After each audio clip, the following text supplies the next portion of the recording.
Assalamualaikum warahmatullahi wabarakatuh dan selamat pagi. Hari ini kita akan membahas materi mengenai unsur cerita.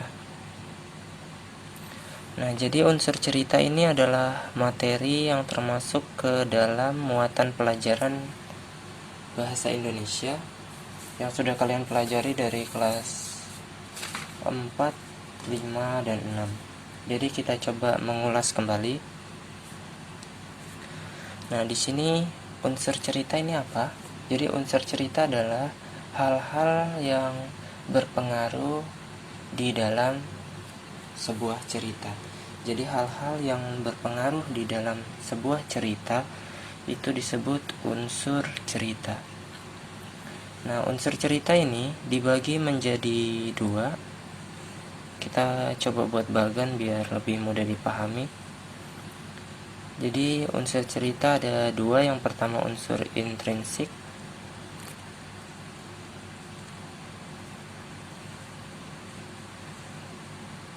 Yang kedua unsur ekstrinsik.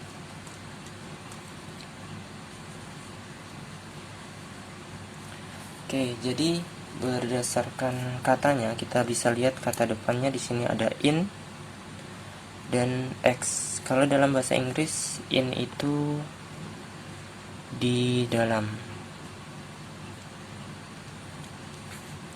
Kalau ex itu luar. Nah, dari kata itu bisa kita tarik kesimpulan pengertian unsur cerita intrinsik adalah unsur yang berpengaruh di dalam atau dari dalam sebuah cerita.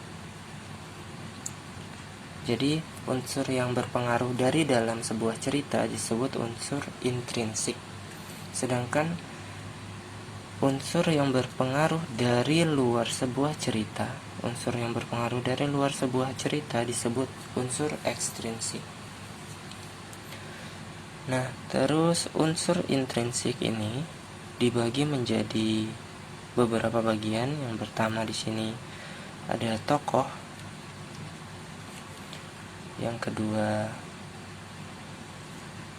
penokohan.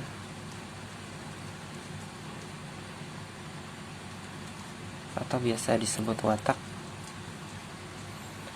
Yang ketiga adalah latar. Nah, latar di sini ada 3 bagian.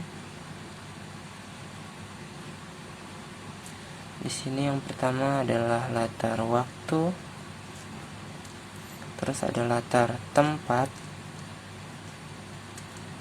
dan ada latar suasana. Habis itu di bawahnya unsur intrinsik selanjutnya adalah alur. Nah, alur juga dibagi menjadi 3. Ada alur maju, ada alur mundur, dan alur campuran. Nah, unsur intrinsik yang selanjutnya itu ada amanat.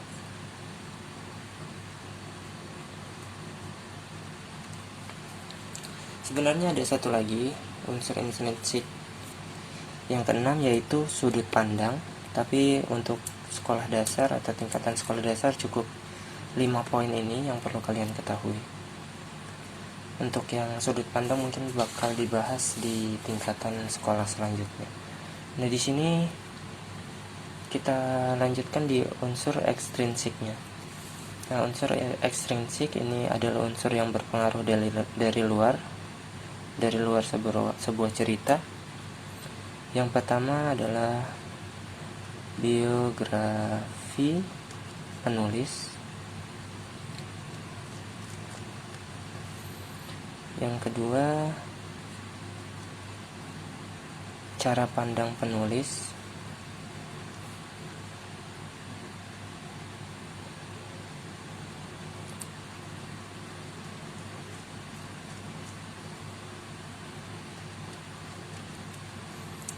Yang ketiga,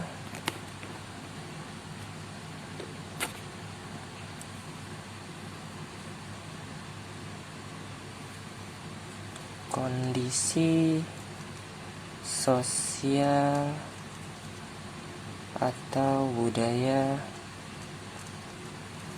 saat cerita dibuat.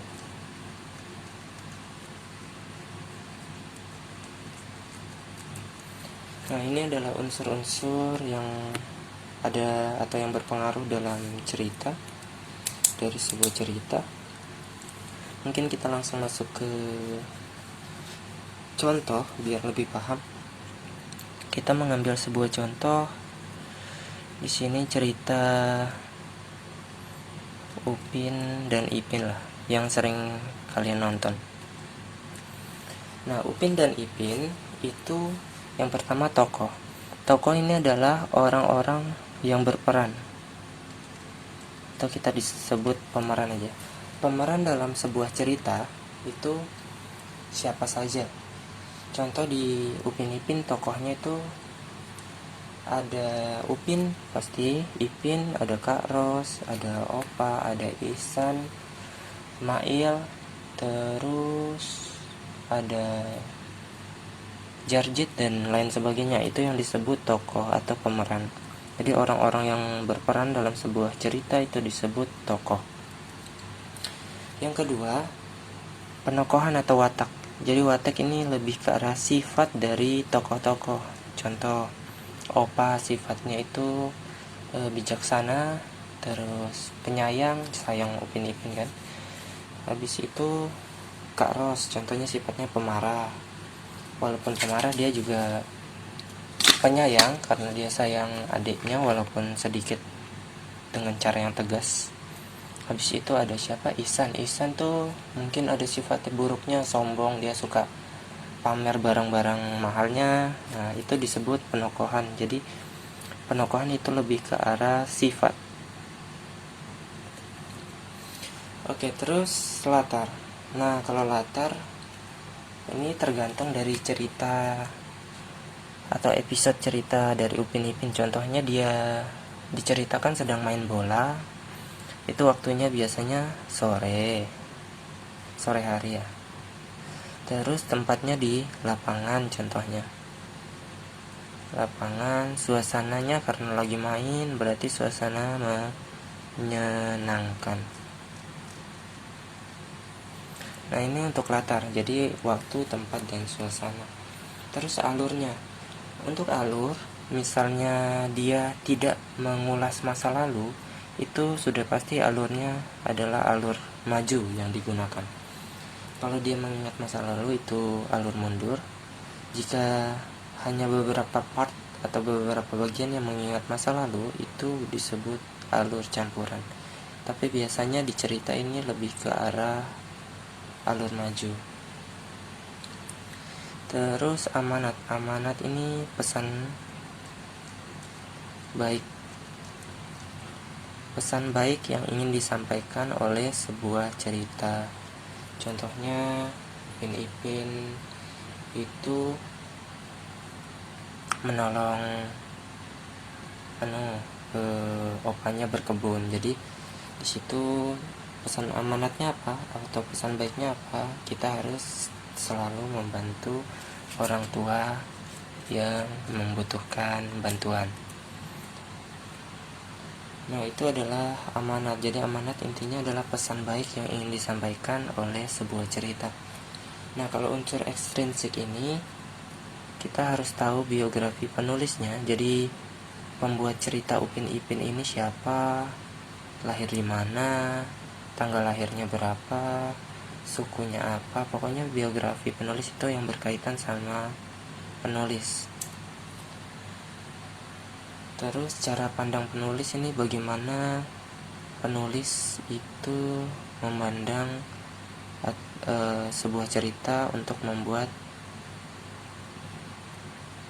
tokoh Upin Ipin ini menjadi lebih menarik. Bagaimana dia cara pandangnya, apakah dia kaitkan sama budaya yang ada di sekitarnya atau kebiasaan-kebiasaan yang ada di sekitar lingkungan si penulis. Terus kondisi sosial budaya saat cerita dibuat. Contohnya saat lagi Ramadan, pasti cerita Upin Ipin ini berkaitan sama puasa, terus sahur, berbuka, sholat tarawih, dan lain sebagainya. Jadi cerita itu bisa dibuat berdasarkan kondisi yang sedang terjadi saat itu. Nah, itu mungkin penjelasan sedikit mengenai unsur cerita. Kurang lebihnya mohon maaf. Bapak akhiri, selamat pagi dan assalamualaikum warahmatullahi wabarakatuh.